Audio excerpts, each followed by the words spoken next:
Boy, have I got something cool today. This is an Australian Owen World War II subgun used in the South Pacific. The Aussies got tired of waiting for Britain to send them some Sten guns during World War II, and they were worried about getting invaded, and so they came up with this. It's a really unique, kind of odd-looking subgun. Originally, it was invented by a guy named Owen. He was a high school kid, basically, and he kind of came up with a concept in his old man's garage. They refined it a little bit, and this is what they came up with. This funky camel paint job on here. That is real close to the original. I was able to get a photograph from the Australian War Memorial Museum, and they've got one in there and matched the paint off of it, and found some Duracoat that's pretty much identical. This is it. The original ones that went to the South Pacific, they had a camouflage on the stock too, but I left this one in its wood finish.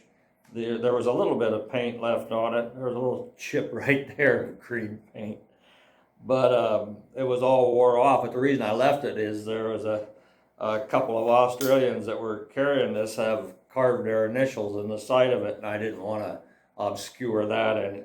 That's a neat piece of history. This one was a Mark I of 1943 was its manufacture. It's got a removable buttstock, real simple. It's supposed to have an end cap back here, but the Duracoat isn't quite cured, so I left that off for now. But it's unique in that there's a partition in the tube right here. The bolt is in the front part between here and here. There's the ejection port there. You can see one of the bolts back now, but I'll run it forward right there. And the charging handle is on a shaft that runs through this partition here. And so this opening here in the charging handle, if you get dirt in there, it's no big deal. It just fall out because it can't get into the bolt and gum up the works on account of that partition. So that's a pretty clever design there. And it's a short stroke. It's pretty doggone fast. Top feed magazine. It's a proprietary magazine, and the ejector is on the magazine. That little nubbin sticking up right there is the ejector. Pretty neat. And of course dumps the cases out the bottom. Also, it's got a unique barrel holding device. This little knob here. Pull that up, pulls the pin up, and the barrel just comes right out. There's a pin in here locates in that hole there in the top of the barrel. So it's kind of an ingenious way to hold a barrel on there. It's I don't know why more guns didn't incorporate that.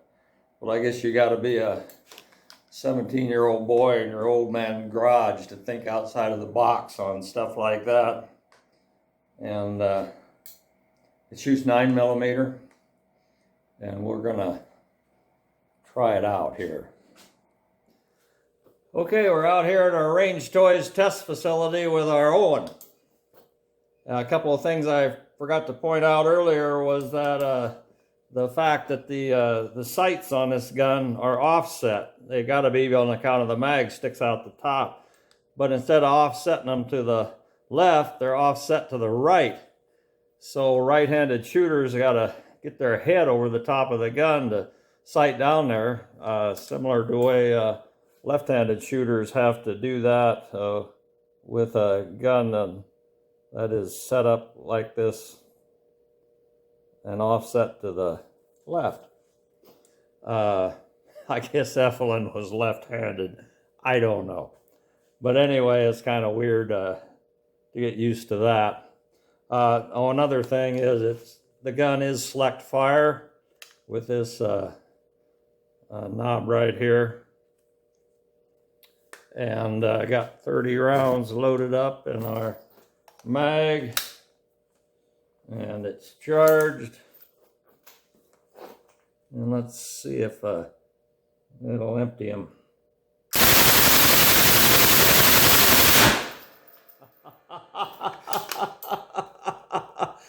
Got them all. Yeah, the Australian Owen. Probably the most unique gun in our collection.